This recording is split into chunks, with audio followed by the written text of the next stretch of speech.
So let's just jump into lesson 101.1. So what do we have here?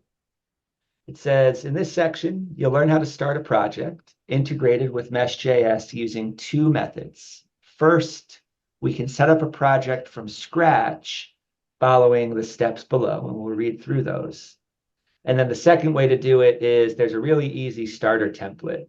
And so I'm actually going to skip over module 1 first and show you how quick method number 2 is. All right, so this is the Mesh.js starter templates page.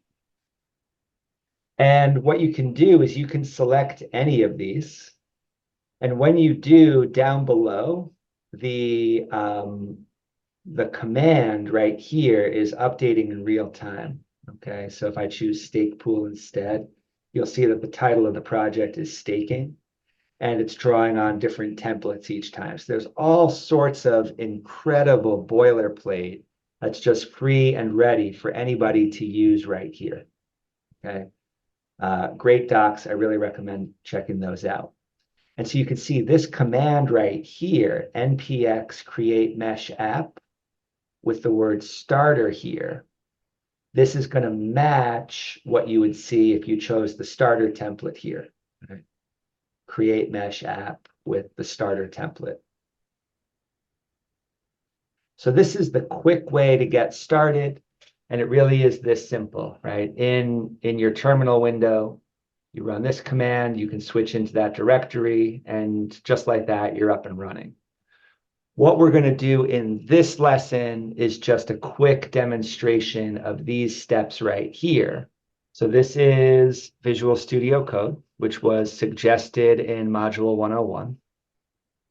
So now I'm going to be reading from right here as we work through this, but demonstrating the steps as we go. Okay, and then this video will serve as the supporting material for this page.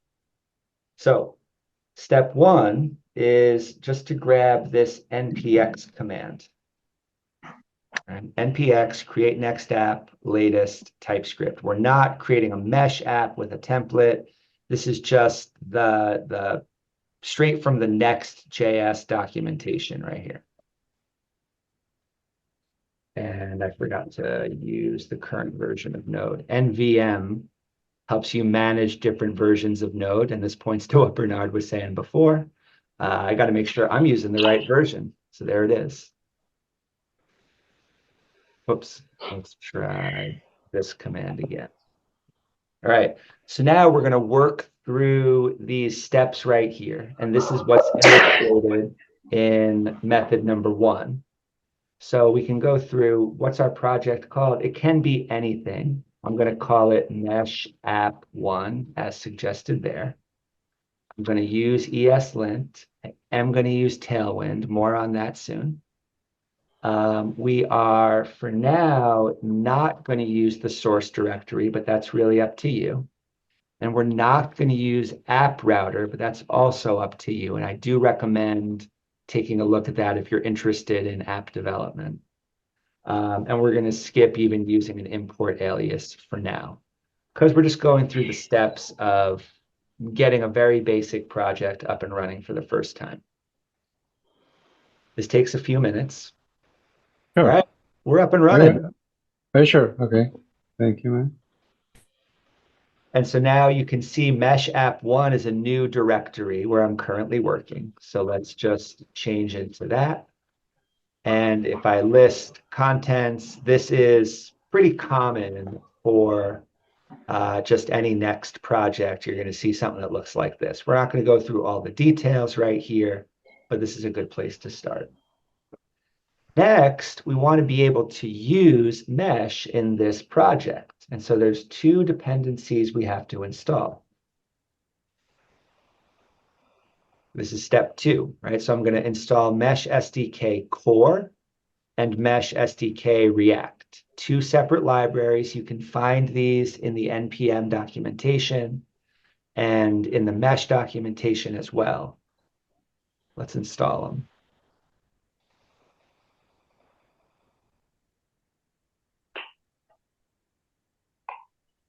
Once those are installed, we should see them in our package.json file. Here they are. Good. So now we're ready to use mesh, but there's a little bit more we've got to do. So step 3 has us opening the next config file and I'm going to change this just to JS for now. Okay.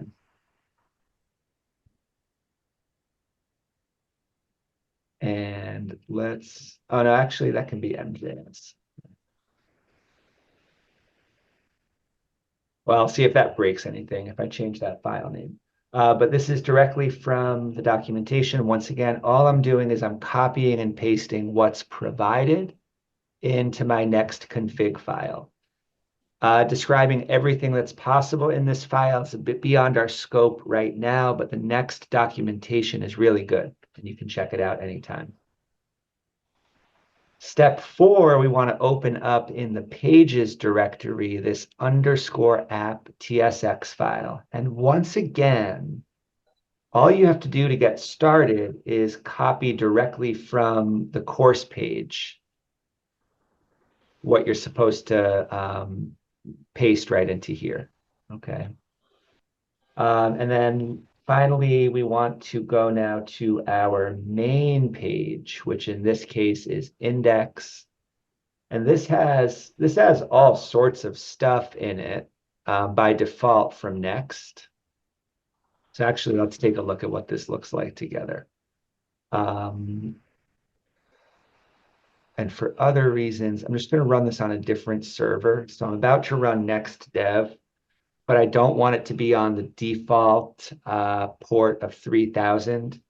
I'm just going to use 3001 for this today. And so that's just a way you can really customize to any port you want. But let's just make sure this runs before we change the home page. So it looks like it's up and running. It looks like it's at localhost 3001 because that's what I just specified here. And now if I open this up in my browser, so far so good. Yeah, here's the Next.js project, okay?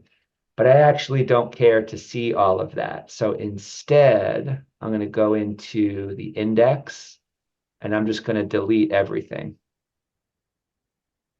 I think Nelson showed us the same thing last week. So if you've been wondering how to start a project with some of this, you're seeing it from a few different angles.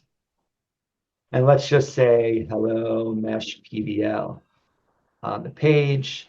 Now, if I go back to my browser, same URL, you can see that all of the next boilerplate is gone and we have our little message, hello, mesh PBL. Fine.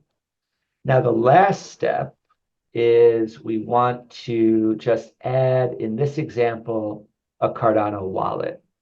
So let's do that, right? I could actually get rid of everything on this index page right here and replace it with something even simpler, like this. Right? And if I do, let's see what that looks like.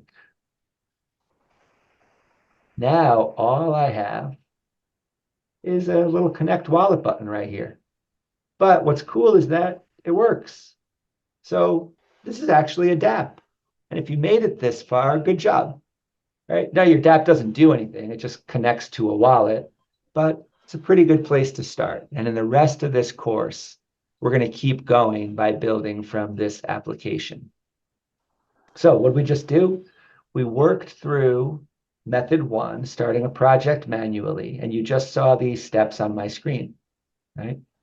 Creating the app, choosing some parameters, installing the mesh packages, adding this right here, which we'll talk more about later, to your next config file, adding the mesh provider to your _app file, and then creating a very basic index.tsx file.